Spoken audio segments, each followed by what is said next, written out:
All right, we're rocking. Good morning, good noon, good evening, whatever time and place you're listening to us from, straight from the 909. It's Wordsworth, myself, Isaiah, and together, that's hip hop. Please don't forget to like and subscribe and hit the notification bell. Today, we're talking with the lyricist of lyricists, an MC who broke the code and who I feel can see and turn anything and everything into rhyme patterns. His contributions to hip-hop are profound and deeply significant to the genre, celebrated for his ability to weave intricate stories within his verses is really what sets him apart. He has a strong reputation in the underground hip-hop scene for his freestyling skills. He's able to craft coherent and compelling stories on the spot. He gained notable mainstream exposure as a member of the MTV's Lyricist Lounge show. He's collaborated with legends to the likes of A Tribe Called Quest, Blackstar, and Prince Paul, just to name a few. He's a member of EMC. He's put out projects, a plethora of solo studio projects, EPs, and has created an innovative process with making music videos. And it just doesn't stop there. Words has went beyond the music and has been involved in the educational initiatives that use hip hop as a tool for teaching. He's participated in workshops, programs, and he's been very engaged with students on using the medium of rap. It's a real honor and pleasure to have the legendary master wordsmith himself, Mr. Wordsworth, on the show. Thank you for being part of the podcast today, Mr. Wordsworth. Thank you for that intro. Thank you, man. It's it is humbling for sure. Yeah, man, you become, I was talking with Mark the other day, you become in a way sort of like our mentor, and stuff. And when we were, kind of early in the process of making the podcast, I know you shared our stuff, and man, to us, that was just like, what? Like, we would have never thought in a million years, like anybody we've talked about would have saw that, maybe until later down the road, maybe. But man, yeah. It was very humbling when you shared that, and it did a lot for us. It encouraged us to like, okay, let's step it up and make sure we're consistent. And, so really props to you and thank you so much for that. I was telling you earlier, salute to Mark and everybody there that y'all take a fine tooth comb and make sure that it's like forensics with the way that y'all are detailed with breaking down everybody's skill set, the song, the tonality, everything that goes into what the artist feels they're hoping can be transferred through the music. So I appreciate you taking time to do that because, as a listener, you can just listen to the bars and enjoy it and nod your head and we will be pleased with that. But to know that people are actually going to, delve a little bit deeper is very appreciated. Yeah, man. Thank you for that. So I wanted, first of all, like I reached out to you because we had recently covered UTD, which is Urban Thermodynamics, which is the group that Yasin Bey, formerly known as Mos Def, was a part of. And it was funny because as we were covering this group, usually we are able to kind of do some digging on the internet, kind of like, get some like maybe background stories, but this group was very hard to do that with because it was like so underground. It's almost like a holy grail of like, underground albums. And so me and Mark were talking about it and we're like, man, I bet you maybe Wordsworth has some sort of insight maybe that would kind of add to the whole story. So I was just curious if you've, did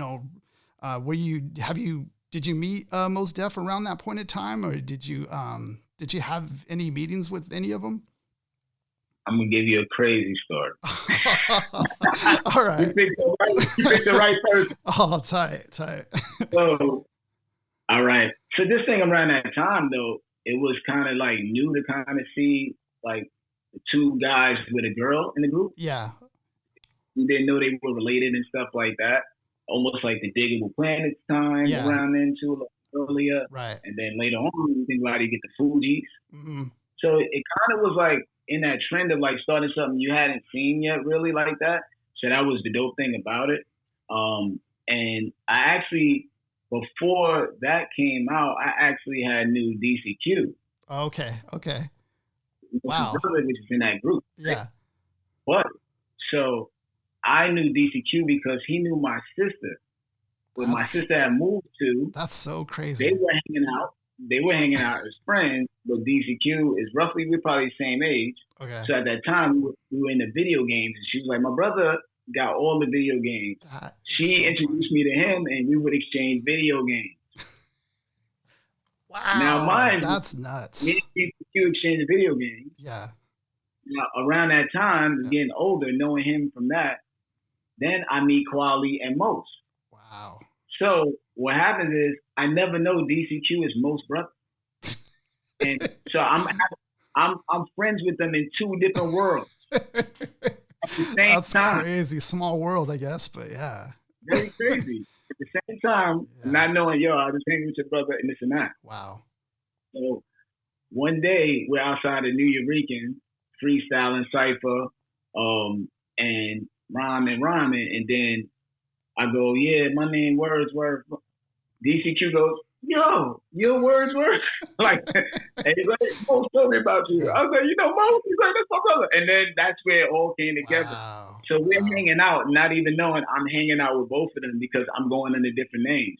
So my name is Jamel is my middle name. So around the way, they would be like Mel.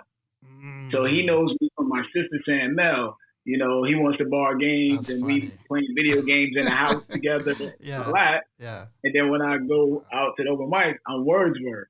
So he's thinking I'm Mel all this time, and then we cipher, and I say Wordsworth, and we stop. Like, yo, he's like, yo. So that's how. That's my my kind of like story right there of how I met DCQ from the group, and then I knew Most from something separate, and it was just so ironic that it happened like that. Yeah, and DCQ has skills too. Like I was listening to the way his style was on rapping and everything. I was like, yo, this Most brother has skills, and so and I thought Sess did too. So they both did.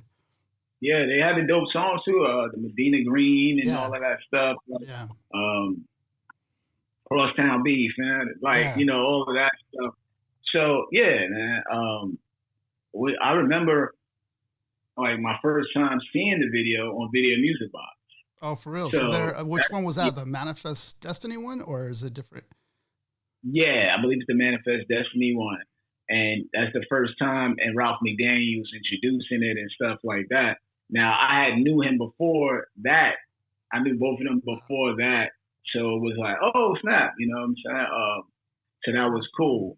And then, like I said, I didn't know that. And then I think I just read that was their sister also in the group. So yeah, so that's funny. I was telling Mark because Mark was he was kind of putting me on this, and he was the way he was pitching it to me was, oh, this is his sister, and so I was going into it with that frame of thought. But then I watched Talib's podcast, and he has Yasin Bey on there, and Yasin Bey says that was actually like a high school friend of his.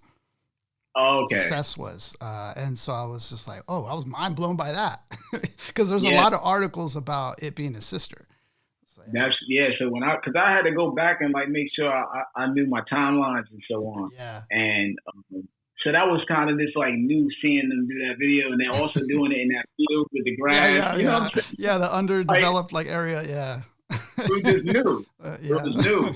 So it was a new style and everything like that. So I was taken to it, but it never really got the legs that it needed to really blossom the way it possibly should. So then, of course, they went into different factions, and Most became him. Yeah. Medina Green stuff, you get all that. Right. But what I was telling Mark is I think it's so crazy, like how an artist can put together this album and then it gets shelved and not be heard. Like I don't know how I would feel if I wrote this project that I thought was like it was everything, and like I know Pharoah Monch had that issue too where it got shelved, and I just like how does an artist like handle that? Like that's their baby in a sense, and it's like I think you rest. It's funny, man. It's funny because I was talking to another artist earlier and just like talking about like when you're younger and you're an artist, sometimes things like that can make you contemplate your prolificness because you're like, I just did all of this. Can I do it again? Right. I just made some magic here. I felt this was going to be it. Yeah. And you're running with this is it. So now you're having to say, okay, this what I thought was it is not coming out for the world to see Right. to become who I think I am. So now that got washed away, do I have the in me to be able to say, let me muster up the strength to do it again differently, and it still be it, because it's only one version of this that you thought was it, really, Right. Right. Yeah. right? Yeah. Because Yeah. so it's a hard thing to um kind of just take and then be able to say maybe it's a test and it's an obstacle, and it's to make you stronger. So some people can take it and move on, and some people just kind of be like, I ain't been doing this no more. So I've Yeah. seen Yeah. that side, both sides of it. Yeah. It can make you want to give up, and then some people can thrive. Yeah, it makes me think of Master Ace's Disposable Arts. I know when he was putting that out, the label, I think there was something happening where, I don't know, it was like the Right. tail end kind of, and then he had to do, he had to do another project to kind of like, he kept it going despite that being maybe, something that might have discouraged you. I think of that. Yeah, and that Disposable Arts was the album that pushed him and compelled him to get to here with him and Yeah. Marco and doing this album, because that was kind of like his last hurrah in a way, depending on how that went. And that success of that is what compelled him to get to where he is now. But it's one of those things. If you really want to do it, I just say to everybody, if you really want to do something, you're going to do it regardless. Right, right, And right. that really will test you, stuff like that. So speaking of Master Ace, I know you guys have a relationship. I guess I just wanted to ask you just kind of your thoughts about his own style and just, any, favorite memories making music with him. I know you've done a lot of projects with him, actually. I know either he's having you on his album or vice versa, Yeah, man. I think, well, one of my most memorable things of Ace is, before I met Ace, is his freestyle on Stretch Armstrong by Beto doing the sound effects. Oh, okay. Okay. I don't know if you ever heard that freestyle. It's real ill. Him doing sound effects. Now, what project was that on? It was just a freestyle. It was on just Stretch Armstrong by Beto. Oh, shoot, I gotta check that out then. He does the sound of a truck backing up. He does all these sounds. Really? And okay. It's doing sound effects. Wow. Yeah, check that out. But overall, working with Ace, man, we met through a mutual friend. We were putting projects out on, and when he heard me and Punch music, he was like, "Yo, I like them guys." And then from there, that's what led to us being on Block episodes. And then just since then, just the respect of him, respecting what my perspective may be when I hear something or see something, that actually gives me confidence. Yeah. So because we've been doing that was around 2000, 2001. So it's been so long, but that was a big thing for me because, I was doing MTV at the time. I hadn't even dropped my first album yet. So whatever encounters you have with artists and people typically can either steer you the right way or rub you the wrong way, And so luckily he trusted me with vision and yo, I want you to write on this and so on and so forth, to bring it home, and that gave me a lot of confidence. And then we toured together for 15 years. Yeah, you could tell the chemistry's there, dude. When you hear the tracks that you guys are both on, there's a special magic there, just between just your guys' abilities. I think Andre described it as a Ryu and Ken kind of energy levels. We have a sound effect when we hear dope bars, and it's just like a scouter going out of control. So I really enjoyed you guys' group efforts as EMC as well. I mean, I thought the concepts of doing a album of you guys being on tour was cool. The whole process, it felt like I was on tour with you guys almost, because you guys do a little bit of that. Whose idea was it to structure the album around that, surrounding that? It's Ace's ideas all the time because, he's the quarterback of the situation. So we don't do a project unless he kind of feels like there's value in doing stuff. He's very intentional with what he creates. So you're not just going to get an EMC album because everybody wants an EMC album. It has to make sure that it makes sense in the realm of what he's trying to create from an artistic point of view. And that's what allows the chemistry between us in general is he's a masterful storyteller. I love storytelling as well. Yeah. So it just works. Yeah, all so four of you get complement each other, to be honest. All of, right. yeah, between all of you guys, Strickland, Punch, you, Ace, like you guys, like even like kind of come in seamlessly when you guys are flowing, and that's pretty nice. You know, it seems really balanced. Well, yeah. Yeah, and a lot of that is from touring together. Yeah. So that started from me and Punch being the opening act for him, and then him and Strickland would come out, and then we would all four come out together on stage at a certain point and freestyle together, and then being on the album together, and then stuff like that. So EMC was birthed from that, and fans saying we should do an album together because they saw us for about, I think, 6 to 7 years together, touring together. Right. Yeah.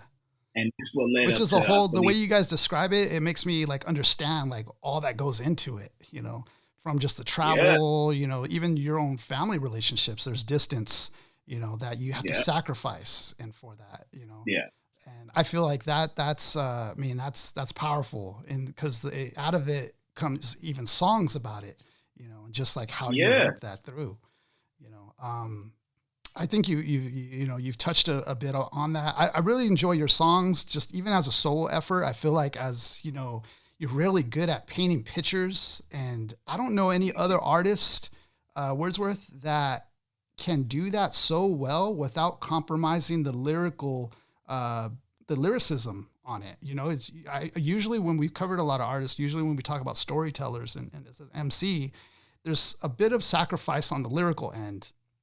You know, and for you, you're one of those MCs that still bring it with the storytelling too. I don't know many MCs who do that. Multi-syllables as well added into that. Thank you. So I really, and man, it's just crazy because it's, you know, you're so poised while you spit. And it's just like, dang, dude, like you capture so much and you really paint a picture well. Is there any MCs like that kind of inspired you to then like master your style? I don't know if Man, of course you got to go up with Nas. He really elevated the storytelling. Rakim had a lot of that storytelling, which elevated Nas. But my favorite artist was Coogee Rap. So you got Coogee Rap with Road to the Riches. You got Streets of New York. Yeah. You got that kind of makes sense now a little bit. Yeah. Ill Street Blues. You know, those are all storytelling rhymes. Right. And the graphic nature in which he put in that, G-Rap is what spawned the Nas and all the other storytellers. That's why they mention G-Rap. You have Jay-Z mentions G-Rap. You know, all the guys that we all love and adore that are still here doing it on that level, they all have stuff mentioned in Coogee Rap, because Coogee Rap was that first like real graphic nature of painting something. I mean, of course, like Melly Mel did it with the message, but like G-Rap did it, and I would say he kind of like added to that form and taking it to across another level. Even like what is one of my Live and Let Die? Like I love that album, G-Rap. Even though he went West Coast and he got that album. I mean, graphically and internal rhyme schemes and just the details. If you look at Ill Street Blues, man, On the Run, man, that video, and I gotta, it's just crazy, So how did you feel? Because you had him, I think, on a recent project too of the, I think it was on the second track of Champions, if I'm not mistaken. Yeah, Champion Sounds. Yeah. Yeah. So how was it having him on that? Because that's crazy. It's like almost unimaginable. It's just like a dream come true. Right. Yeah. Right. Yeah. That I'm rhyming on there, but I also feel like my verse is fire. Yeah, he's doing his thing. Like, it's thing, but it's what you don't want to be on the track with your idol, and then your verse is whack. You know what I'm saying? Yeah, right. Yeah, it's just dope all across it. Everybody's verse is fire, but if I hadn't met Pearl Gates, I wouldn't have that song with G-Rap. Really? So that's how the world works. Wow. Yeah, because Pearl Gates actually did a hook for a G-Rap album, and then Ace has Gates on so many songs and different things like that on his albums that Gates would do shows with Ace, in which it was Juice Crew shows a lot in the area of New York. So then he gets to meet Kane. He meets G-Rap. Wow. He's on G-Rap's album, and G-Rap is like, "Yo, I got you. I owe you that favor. Yo, can you be on this album?" And now you get it. So the world is so crazy, man. If I would have never met Gates, I would have never had a song with G-Rap. Wow. Yeah, I saw that he was on there. I was just like, oh shoot, okay, I didn't know you had G-Rap on here.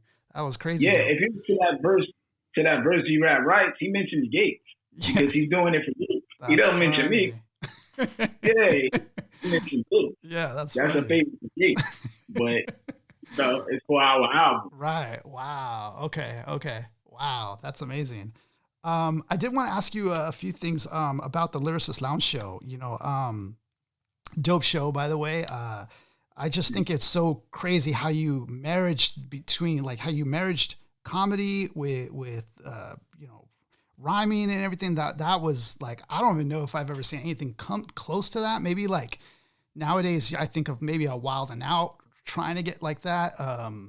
You know, there's some comedy shows, I think of Living Color, like, but they don't have like the rhyming in there. So it's like, it's pretty crazy how early you were with that.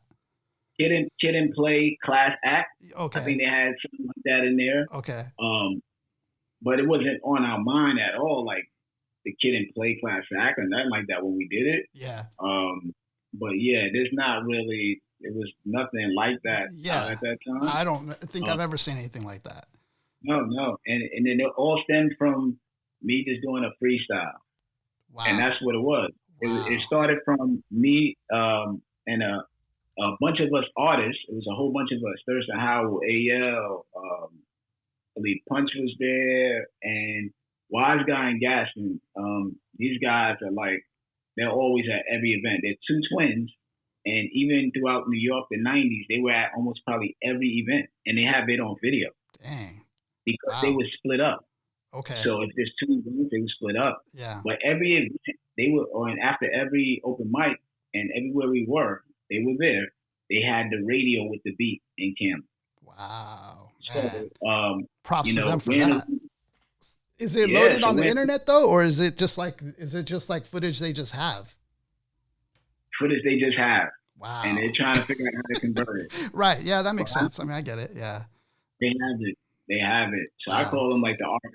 Yeah. And, that was so cool to be a part of that, dude. I kind of wish I was there. It's kind of like one of those you have to be there kind of things, I feel like, you know? It's one of those. Yeah, and they were there at pretty much everything that was from the 90s. So at that time we're doing the interludes for the Lyricist Lounge album. So it's about 30 MCs in the room. Yeah. And there's a picture of all of us that were in that room online. And at that time, the camera's coming around, and you just like, how do I outdo the last rapper? Right. I mean, that's what you got to, yeah. You know, it's 20 of us in here, so I'm just thinking, what am I going to say on this camera? So I turned the camera into a at-home video session on how to write rhymes. Oh, okay. And that's the first skit that ever. Wow. And I'm using the wall as the blackboard, and I'm like, as you know, the chalkboard, and I'm up here like, and if you're gonna put a rhyme like this, that. Wow. So then Thurston and them start raising their hands and saying, "Teacher, tell me if I did." And they were asking me a question in rhyme. Yeah. I answer it in rhyme. Wow. Okay. And then that video gets into the hands of a guy named Jacob Septimus, which was down with the lounge, and he's like, "Yo, I have a meeting with him." He's like, "Yo, I think this could be a TV show." I'm very just like, all right, whatever. Just hit me back when you think it could be. You know, like, right. Okay. You know, because people say stuff sometimes. Yeah. Wow. And also, if you think back then, there was kind of like this path. So you're a rapper, you go from rap, right. You do that, you get the record deal, then you get the TV show, movie. Right. Yeah. You're right. Kind of didn't skip that. Yeah, I didn't. So you get to go from being in a studio lounge freestyle and making a tape, and now I'm on MTV. I can't even fathom that step process. Right. Yeah. All right. Sorry about that. I guess it has a time limit on here. Sorry about that. Yeah, I think they got like 40 minutes. Okay. All right. I think we're good though. But it's all good. Yeah. So I was going to ask you about the Lyricist Lounge show. There was a sketch you guys did with Slick Rick in there. I just wanted to talk about that. Like, how was it working with Slick Rick? I mean, that dude's a legend in his own right. And just like, I was like blown away that he showed up, because he shows up like halfway in the middle of the court scene. And yeah. So, and I thought it was funny too, you know, already what you and Master Fowl were doing, funny stuff. And then he shows up. I was just like, what? How did that happen? What was that like? Well, at that time too, the Lyricist Lounge was actually working on music with Slick Rick too. Okay. I actually have a song. I have a song that's with me and Slick Rick that's on iTunes and everything. Oh, it's okay, I didn't know that. It's on a producer named Joe Chris album. And it's called Happens to Me. Okay. And this is when the Lyricist Lounge were working on doing music with him and stuff like that. So it was just like a phone call, pretty much a way to just like call him to be on the show, which was dope. And it was amazing, man. I think what was dope about it is like he wrote some of it too. And a lot of people don't know, typically we wrote everything for all the artists. That's crazy. So a lot of people don't know that. But it was dope working with him. Just if you can get Slick Rick on the show, it helped bridge generations too at that time. Yeah. You know, and that was important for us to get people that were legends on there, but also to get people that were, if it was somebody current, somebody from previously. So we had a lot of artists on there that were like bridging the gap. It's not like, it wasn't just based on somebody's maybe current status in pop culture. If this person is dope and we've known them to be dope in the culture, let's have them on there. Yeah. I mean, we had so many different guests that you could see on there. We had Crazy Bone on there. Then you have CeeLo. You know, CeeLo's was funny. And then you know, we had Rod Digger. So we were tapping into people that we knew personally, that we wanted to be on the show, that we felt needed that shine, that may never get a video on MTV, right? May never get that look. When we get them on there on the show with us, people will be like, "Who's that?" and give them some shine. So we had a lot of that thought process going on. Yeah, there was a line I think on CeeLo's where there was I don't know if it was like the priest that was asking him like what would he like on his tombstone, and then he flipped it. It's like pepperoni and cheese or something like that. I was just like, okay, that was clever. I'm like, all right. Yeah, Because Tombstone Pizza, I forgot about that. Yeah. So shout out to Def Jeff and just everybody. We would sit there for hours writing these things. And we lived in a house. We had a nice big house together that we just would stay up for hours and come up with ideas. And there's a lot of stuff that stayed. There's a lot of stuff we cut to make it fit. And then this is it. What would be the most fire lines would stay. And if you said something that was corny, we throw it up in the air and then shoot it. You know, that's because writing, you know, I've done my share of writing as well as a little amateur MC over here, but you know, just from experience in writing, I know sometimes it has its challenges. There's times where, you know, you can't think of anything that's not corny. It's like, you know, or sometimes you'll write a whole verse and it's just like, nah, let me start it again. So I know that happens. You know, how do you face those challenges when it comes to writing? Like, you know, if you might have an off day, or like, what's your methods in like overcoming those type of what's your antidote to that? I guess I would say. I think you got to look at it in several settings. So from a group setting, you have to be with a group of people that are trying to make the best of them. So that's what made the Lyricist Lounge have dope sketches that to this day the rhymes are crazy. You can pick any super rhymes. Crazy. Yeah. Rhymes are crazy. No matter when you play it from now to forever. Right. The rhymes are just intricate, rhymes crazy. So you have to be able to throw a line out there to understand the brainstorming aspect of writing. Mm-hmm. So that's the other thing. There's an energy of throwing something out that makes somebody pretty much will eliminate that thought to get to the next best thought, right? So if I say, I went to school and it was cool. Now you know you can't say cool, school, so it's going to make you go rule, move, rule. And that's the best way to filter the thoughts when you're in a group and understand that you're not necessarily trying to get the best line all the time, but you're trying to get the thoughts out there to grind to the best line. Now, if you're not with people like that, there's some people that's like, I need to be by myself. I can't even be in this room with y'all. It's right. I'll come back with some stuff. So you can't be in that setting when you're working on material like that. You got to be able to throw it out and understand that it might not be the best line, but it will be the handoff to make this guy think of the best line. And then that guy's best line will now become your best line because you refined his line. Right. Yeah. And then somebody else refines your line. Right. So you have to understand there's a refinement process with the group. Right. And it can get better. Like I would say maybe almost every artist that's a solo artist, if you were to put that same verse you wrote in a group, the rhyme would probably be better. Because the refinement channels it has to go through the stages. Right. When you're by yourself, you're the only quality control. You're the only filter. So whatever gets through that filter from the water, even though it's getting distilled, there's only one level of distillment right there that there's other stuff getting through. So there's a different mindset, understanding with a group. And then that goes also into time constraints. If you're with a group, you know what you're working on, you know what got to be due. When you're by yourself, you have to kind of police yourself. Are you going to take hours? Or are you going to take a day? How fast do you want to write this? So I would say for me, it's about the sitting process. Do you have the capability to sit and understand that you might need to change scenery? So I might sit here for an hour on a verse, and then I take one walk to go get something to drink, and the line comes to me.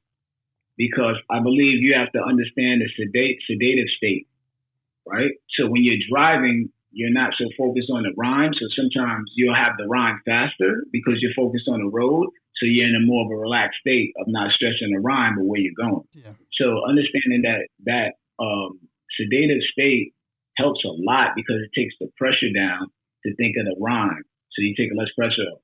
But you have to be patient. And of course, there are moments like doing the lounge show. There were moments we were on set filming with a live audience, and the director came and said, "Oh, I forgot. You got to change that line." That happened. So I had to think of a line. I had to think of one line to change this line, knowing that everything's woven together, though. Because whatever I say here can change the whole story here, which changes this person's line. Yeah, it's all connected. Here. Yeah. But we went through it once. This is the actual. It's the news scene. There's a news one when we do news, and that one there was a line in there we had. And they was like, "Oh, we forgot after we filmed it. Like we got to change that line on set. We got about 3 minutes." So I'm You're right. That's the reality. Yeah. That's the reality. We talk millions of dollars on a budget. I mean, this is set. This is in 3 minutes. I got to fix this one line and make sure it can connect from there to there. So I think you also have to understand that aspect of it too, because people will like to say, "Yo, I take mad time to write this rhyme here and there," but then once you say, "Here's $5,000, I need an hour," now the rhyme is written. So that's why I don't believe in writer's block. Yeah. I don't believe in it at all. You know what I believe in. Go ahead. Mm-hmm. Go ahead. Finish. No, I believe in you put the time in. You want to put the time in for the rhyme to be where it's at. That's the bottom line. Yeah. That's the bottom line. You know, the same rhyme you take 20 minutes to write is not the same rhyme you take an hour to write. This is what it is. But if you're a writer and you're doing this as a job, you're not going to have the same time constraints. So you have to be flexible, and also your quality control is not going to be the same. It just isn't going to be what it's going to be. It's going to be a hot verse maybe, but it ain't as hot as it would be with 2 hours.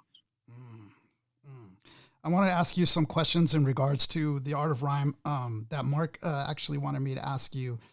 He wanted me to ask you, how important is it for an MC to practice the ability of freestyling? Do you think? It's not important to me, to be honest. It's like some people are better writers than freestylers. Some people are better freestylers than writers. I think you have to recognize what you do. But I think what you have to recognize as a freestyler or as a writer is there's a fine line between both of your best writing would be what you turn from a freestyle into your writing, because your freestyle is your initial thoughts and probably real pure but not refined. And then as a writer, you have to understand that the freestyle aspect has nothing to do with the quality of what the written rhyme is. It actually deals with the fun that you're having while doing the freestyle. People enjoy it more so because the constraints in your written and flow and melody aren't there. So if you're a writer, nobody enjoys necessarily what you say. They just enjoy the fact that you're doing it. And that's what I discussed in my course on the University of Miami, organized rhyme. Yeah. That's one of those first things. I talk about freestyling. It's not about how well you freestyle. It's about the fact that you're trying to freestyle. That's what we love. And it got nothing to do with what you say. Yeah. You can be like, I'm in the car going far. As soon as you start it, we're all smiling because it's not the quality. It's just the fact that you're trying it in the attempt of it. Yeah. So I love that a lot. Yeah. I think, some of the funnest times I've had with Mark and Andre, my friends, is like, us freestyling, because it's just us bonding in a way. It's just, we're just vibing basically, so those are the funnest times. Right. And I feel like the fact that, that we do mess up, we turn it around, we flip it, somehow, so that's it. That's the bottom line of what makes freestyling dope. So if you're a writer, do not be like, nah, I don't like the freestyle because I sound like this and that. Nobody cares how you sound freestyling. Yeah. They want you to be a part of the fun of the attempt. That is the key to what freestyling is. That's why you can bring somebody up on stage and never freestyle and they've started and trying, and everybody supports them because they understand the attempt and the fun they're having. So, have fun. Awesome. So another thing I wanted to ask you is your thoughts on or your opinion of what makes up, or what are some fundamental elements you think that make up a strong rhyme? And I was thinking of things like, wordplay is, maybe having a punchline or setting that up. What are some elements you think, make up a good rhyme? I think first melody, like what's the flow going to be? That's the number one thing, which I learned that from Buster. Mm-hmm. Like Buster Rhymes, like years ago, I started learning, like, I took that. So like, I have like, when I look at it, I go like, okay, I got to look at the KRS One presence, the flows of Buster Rhymes, the intricacies of a Rakim G rap. I think of all of that when making something, right? But it's overall going to start with what that beat is. And then once I hear the beat, then I'm going to say, okay, this is the flow that's going to make people go crazy, even if I don't have words. Because a melody can be crazy and not even having the words, and you'd be like, ooh, this is going to sound crazy once I put the words there. Yeah. So I think you got to work on getting the melody that you think is going to wow people, and then finding the words that will wow people after the melody. And that's really where you go from there. And then you also need to make sure you're ironing out the details of what you're talking about, and you have to remove yourself from writing from your perspective. I was going to say that about you. When I was listening to your stuff, I noticed, you when you're spitting, like you have like a narrative kind of approach to it, where it's almost like you're speaking about things objectively sometimes. I kind of picked that up. I thought that was really dope and interesting and unique. Yeah, thanks, man. Because at the end of the day, like we're all dominoes. Mm-hmm. So we all affect each other in some shape, form, or fashion as voices. And that voice could be a piece of clothing. It could be a verse. It could be the podcast, right? So whatever way we're doing it, it's representing a voice for somebody else that may wanted to ask this question or may want to answer the question that we're doing now. So how do I make sure I'm being a voice that represents others? And that's really the main thing. When I'm writing, I'm like trying to think of so many stories. I go through my mind with so many angles and stories because there's a story for somebody. There's a story for everybody, man. Mm-hmm. There was a part. Go ahead. Go ahead. Oh, I was going to say that's another part of my course called Three Relatives. It's a technique. Right. Yeah. You look at so everything that Wordsworth is talking about, he's had time to even sharpen this criteria and for this to learn these abilities as well. So we definitely want to plug that in. You've been doing that for a while since we're on the topic. I see you as one of these MCs who's like an educator, in my opinion, kind of like a KRS-One in that kind of, or a Lupe Fiasco, like you're in that, boat. Mm-hmm. And so I just kind of wanted to just talk about like, your transition into that and, what was it you think that, because I know you used to have an alias like the principal even, like there's always like kind of these ties that like kind of ties you to education. I just thought that was interesting as well. And like, what do you think it is that led you to be more passionate about that and focusing on that?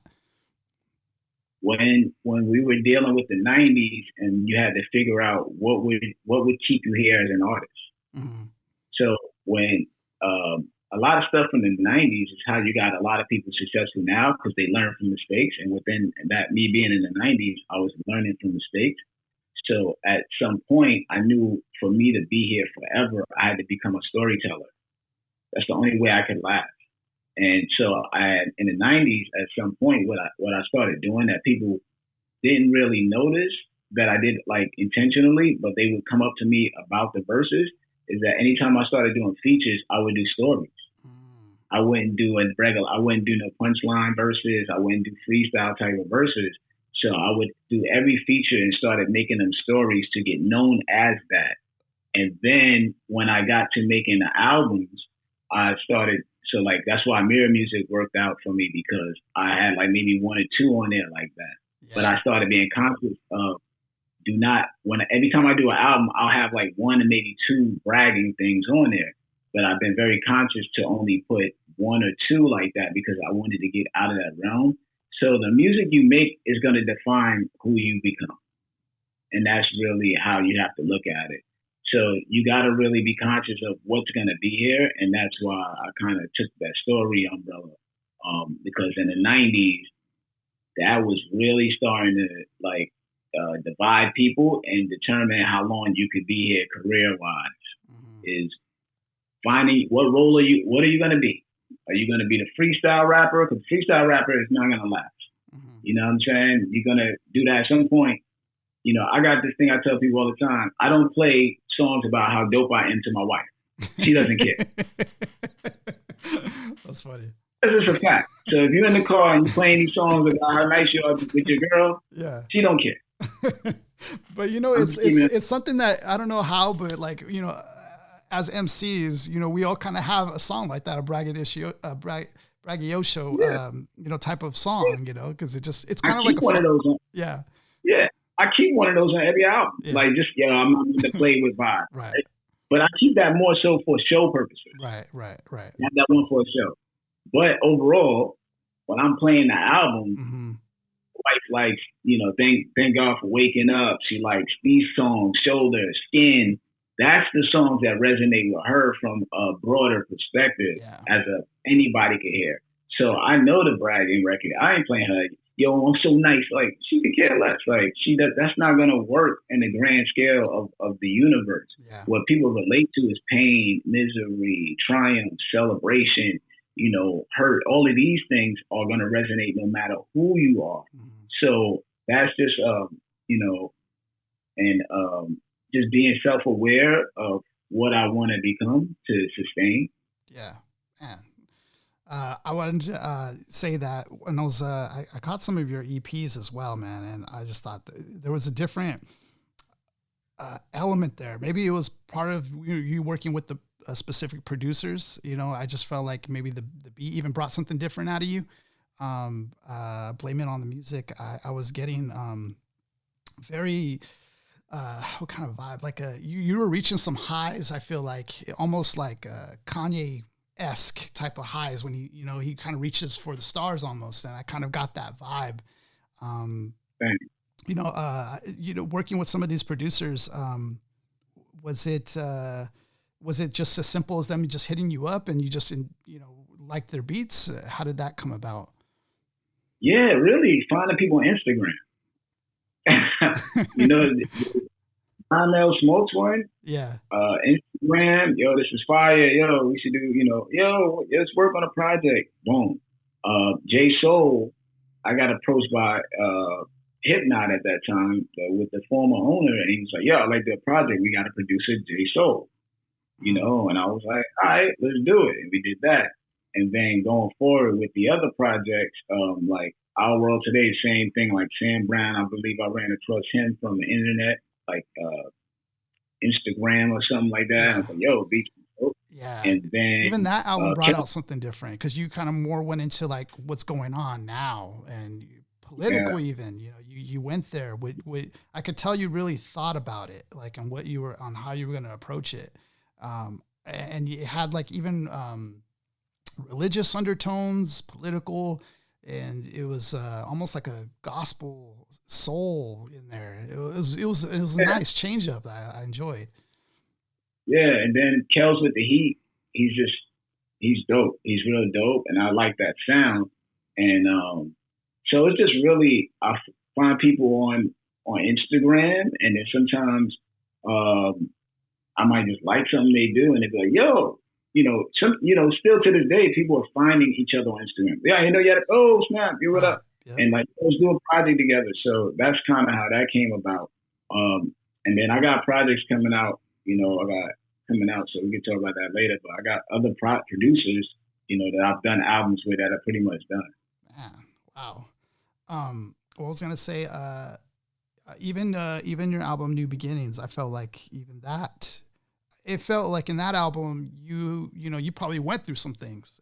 To me, it felt like that, and I don't know if that's true, but I thought the way you kind of like reconcile those things through New Beginnings was awesome. There was moments in there where I was just like really kind of blown away. I can't even tell you the specific track, but it was somewhere in the middle, I think, where I was just like, dang, dude, like, I love those kind of moments, when you're listening to an album through and you're just like really kind of taken back because of, what you're hitting on is like a kind of like universal truths, and, I'm growing older, still young, but old. I guess I'm in mid 30s. So, I'm hitting a point in my life where, I've seen, some family members pass now, and you kind of going through that. And, even myself, my own health, trying to make sure I'm good. So there's a lot of real things that come about.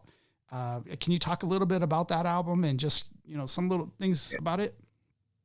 Yeah, man, that was one of my favorite albums I ever did, sonically too and everything. But like, I wrote this book, What Words Are Worth, and this book actually was in Amazon's top 10.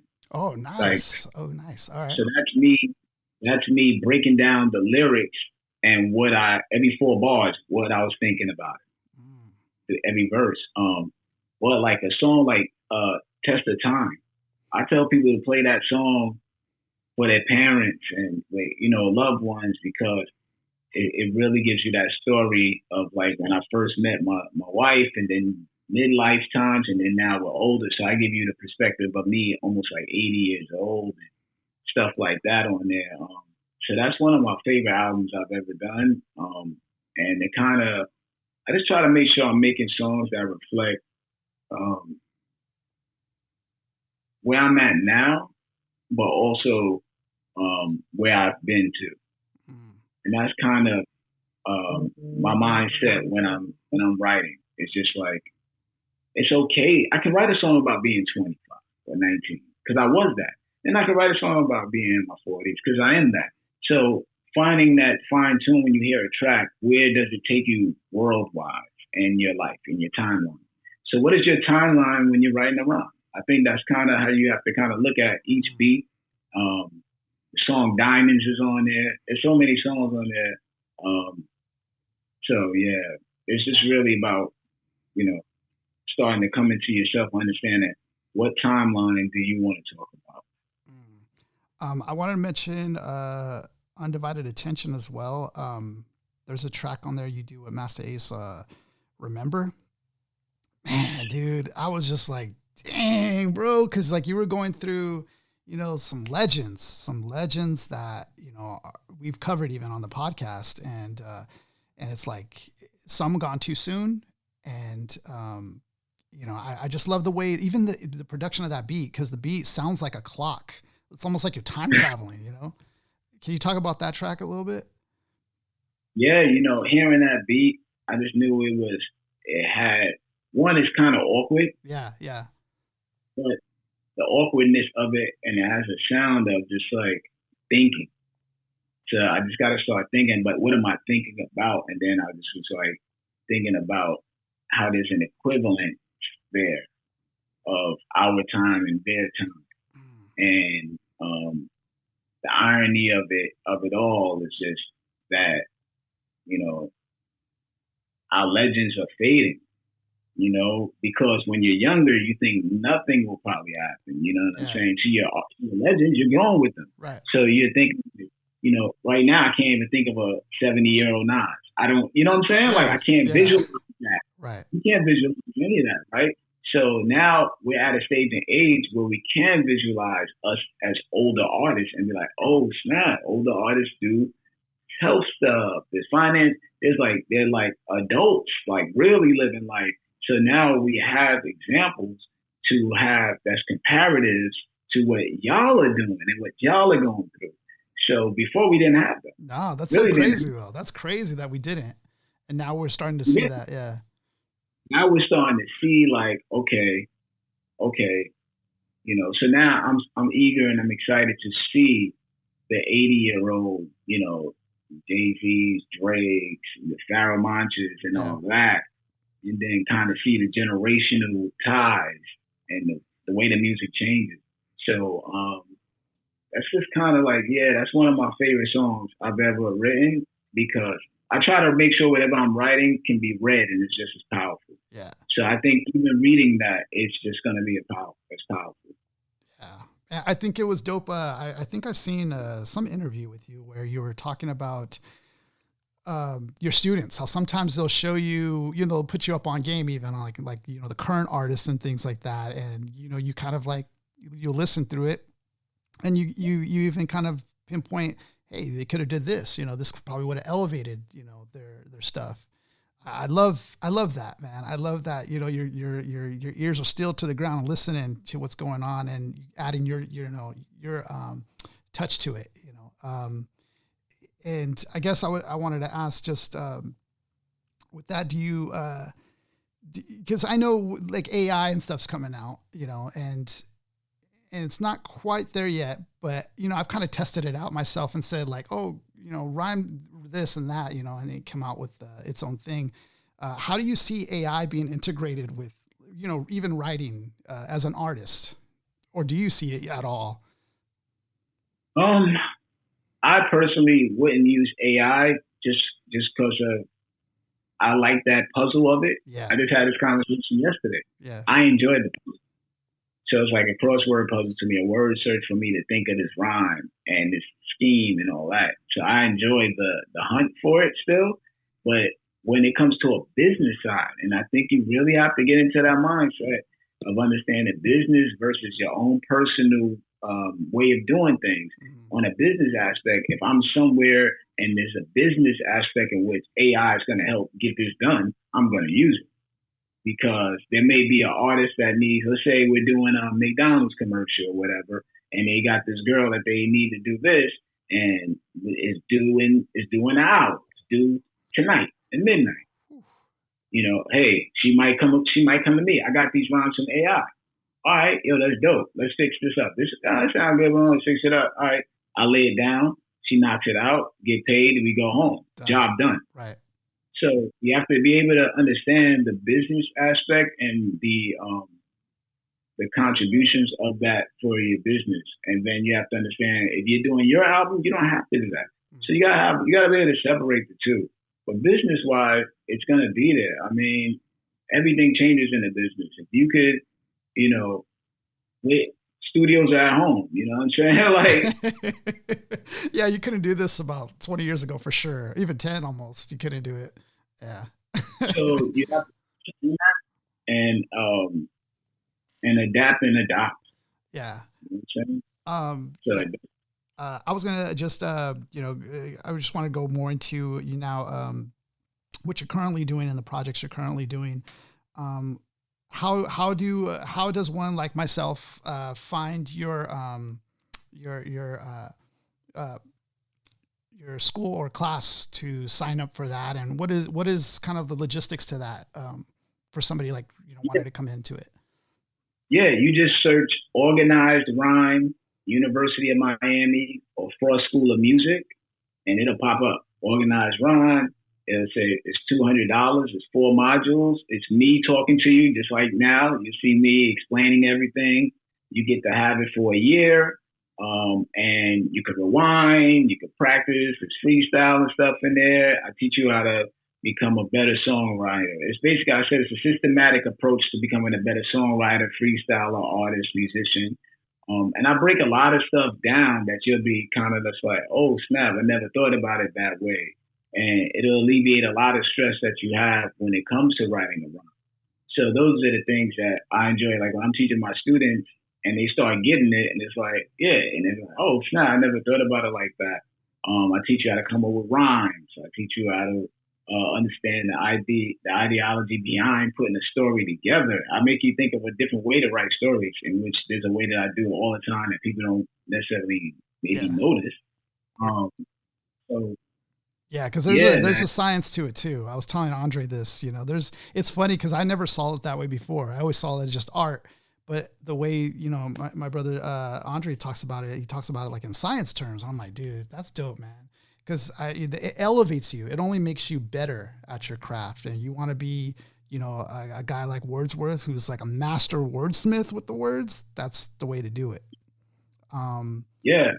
And I think at the end of the day, that's the key. I'm glad and I appreciate you saying like the storytelling aspect, because when it comes down to me being compared to a lot of other artists, I think I want people to go like, yeah, they can rap. This person can rap. Yeah, this person's nice. But when it comes down to it, we hear Wordsworth albums and songs, they're about something. Yeah. And I think that's what sometimes people give me comparison. Yo, this person is, or these rap lists and this and that. And I'll be like, but at the end of the day, if you really listen to my albums compared to anybody you think, for the most part, I have a direction of stories that you can play for people. How many of those songs can you really play for your parents? Mm-hmm. And it works. Or, so that's kind of what I want people to think about when they're crafting. Yeah. Are your songs something that you can play for anybody in some regards and they get the story out of it? Or can they read the lyrics and be like, wow, this is literature? The book, the New Beginning book, is being used at the University of Seattle as part of Professor James Miles. That's dope. He's using it as part of that. So that's what I mean by what are we writing and what are we doing? Right. Man, that's, even on a business mindset, that's dope to really think about, because once you put that together, now you can use it for other channels. That's dope. Right. It makes sense. So I just want to say thank you, Wordsworth. I know like our Zoom meeting's probably going to cut off pretty shortly. So thank you just for the time, and maybe one day we can have you on again with my brothers. And, I know that will be fun, man. I really enjoyed this conversation. To me, it's like, man, it's such an honor, man. You inspire me as well as a lyricist to write more and do more stuff like that. So I'm going to try to elevate my skills on the pen as well. And, actually I'm thinking about taking the class myself, just because why not? That's what I like to do too. I did want to ask you a favor. Would you be able to do like how they do sometimes in the intros of podcasts, they might do like, hey, you're listening to That's Hip Hop. I don't know if you would mind doing something like that. Well, just tight. What's up, y'all? This is Wordsworth. That's Hip Hop Podcast. This is a place that if you need to know what's really going on in the lyrics, what the artist is really possibly thinking behind the bars, what the song entails, how it makes you feel, and why, that's Hip Hop Podcast. Thank you, bro. Thank you for that. Mr. Wordsworth, it's an honor. Thank you so much for the time. And hopefully we get to do this again sometime, and look forward to some more projects you got down the pipeline. Truly. Yeah. It was a blessing. I got an album with P.A. Dre. That's pretty much done. I got an album with Stu Bangers. That's pretty much done. Nice. I got another album with J Soul. That's done. And when I mean pretty much done, they're only missing like maybe features here and there and 1 or 2 songs. And then if tag me on Instagram, and maybe we could do a project and stuff like that. I just find it fun. I'm just trying to just make sure I put out some stuff that's dope, man. And yeah, I appreciate you having me. Get this. I got a kids book called Socks, so make sure you check that out. That's on there, and writing more stuff. And yeah, man, that's what it is. That's dope. Well, thank you again, and for everybody else, hope you guys have a great week. And until next time, see you guys later. Peace.